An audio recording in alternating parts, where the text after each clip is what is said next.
السلام علیکم خواتین و حضرات، کیسے ہیں آپ سب لوگ؟ امید ہے خیریت سے ہوں گے۔ جی ہاں، ماہنامہ آپ کری جو گھر پر کی جسمانی بیماریوں، ذہنی الجھنوں اور روحانی مسائل کا حل ہے۔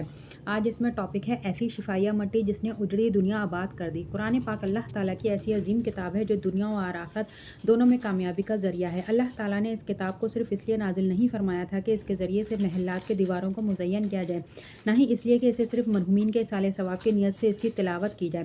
ان مذکورہ معاملات میں بھی بلا شبہ قرآن پاک کی برکات اور کمالات موجود ہیں، مگر اس کتاب کے نزول کا مقصد اس سے بھی زیادہ عظیم ہے، اور وہ یہ ہے کہ انسان کی اخروی زندگی سے ساتھ ساتھ دنیاوی زندگی کے تمام معاملات میں بھی یہ ازل سے کامیابی، عافیت، رحمت اور شفا کا ذریعہ ہے اور ابد تک رہے گا۔ اس بات کا عملی مشاہدہ چند سال پہلے ہوا۔ ہمارے علاقے میں ایک مسجد ہے جہاں میں نماز کی ادائیگی کے لیے جاتا ہوں۔ وہاں ایک صاحب جن کا گھر بھی مسجد کے قریب تھا، وہ بھی اسی مسجد میں نماز کے لیے آتے اور کچھ دیر نہایت ادب اور سوز کے ساتھ قرآن پاک کی تلاوت کرتے۔ میرے ان کے ساتھ دیرینہ تعلقات ہیں۔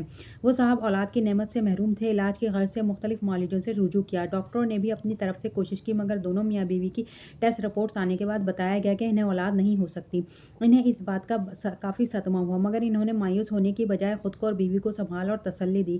اسی مسجد میں ایک مدرسہ بھی تھا جہاں چھوٹے چھوٹے بچے قرآن پاک پڑھنے کے لیے آتے تھے۔ وہ صاحب ان بچوں سے انتہائی محبت، شفقت اور ادب کے ساتھ پیش آتے تھے اور مختلف طریقوں سے ان کی حوصلہ افزائی بھی کرتے۔ اکثر اوقات دن اور رات کے وقت انہیں دیکھا کہ وہ قرآن کو ہاتھوں میں لے کر، بعض اوقات سینے سے لگا کر خاموش بیٹھے رہتے یا قرآن کی طرف دیکھتے رہتے اور دل میں نہ جانے کیا باتیں کرتے تھے۔ آج تک انہوں نے کبھی اس بارے میں نہیں بتایا۔ بس اتنا جانتا ہوں کہ میں نے زندگی میں کبھی کسی کو قرآن سے اتنی محبت، اس کا اور اس کے پڑھنے والوں کا ادب کرتے نہیں دیکھا، کیونکہ جب مسجد میں قرآن پڑھ رہے ہوتے تو قریب بیٹھ کر وہ خاموشی کے ساتھ سنتے رہتے۔ ایک دن میں نے انہیں انوکھا کام کرتے دیکھا جسے دیکھ کر حیران رہ گیا۔ نماز مغرب کے بعد جب بچے قرآن پاک پڑھنے کے لیے مسجد میں آئے تو انہوں نے بچوں کے جوتوں کے نیچے سے کچھ مٹی اکٹھی کی، شاپر میں ڈالی اور چلے گئے۔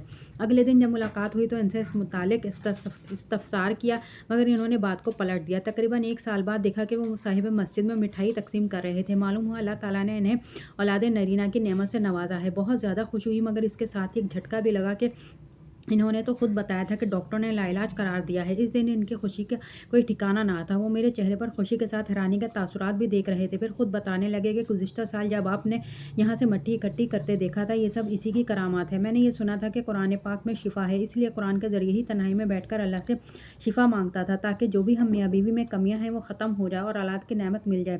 ایک دن اللہ نے دل میں بات ڈالی کہ جب قرآن میں شفا ہے تو جو معصوم بچے قرآن سیکھنے اور تلاوت کرنے کے لیے آتے ہیں، یقیناً ان کے قدموں میں بھی شفا موجود ہے۔ میں نے اور میری بیوی نے اسی نیت سے ان کے جوتوں کی مٹی کھائی اور قرآن کو سفارش بنا کر اللہ تعالیٰ سے التجا کی، یا اللہ، تو تیرے حبیب صلی اللہ علیہ وآلہ وسلم اور قرآن سچا ہے، بس اس کلام پاک کو سیکھنے اور تلاوت کرنے والے بچوں کے قدموں کی خاک کے صدقے ہمیں بھی شفا اور اولاد عطا فرمائے۔ رب کو ہماری یہ ادا پسند آئی اور اس کی شان کریمین کے چند ہفتوں بعد ہی اولاد کی امید لگی اور آج صاحب اولاد بنا دیا۔ تو خواتین و حضرات، آج کے لیے اتنا ہی، ملتے ہیں اگلی ویڈیو میں۔ اللہ حافظ۔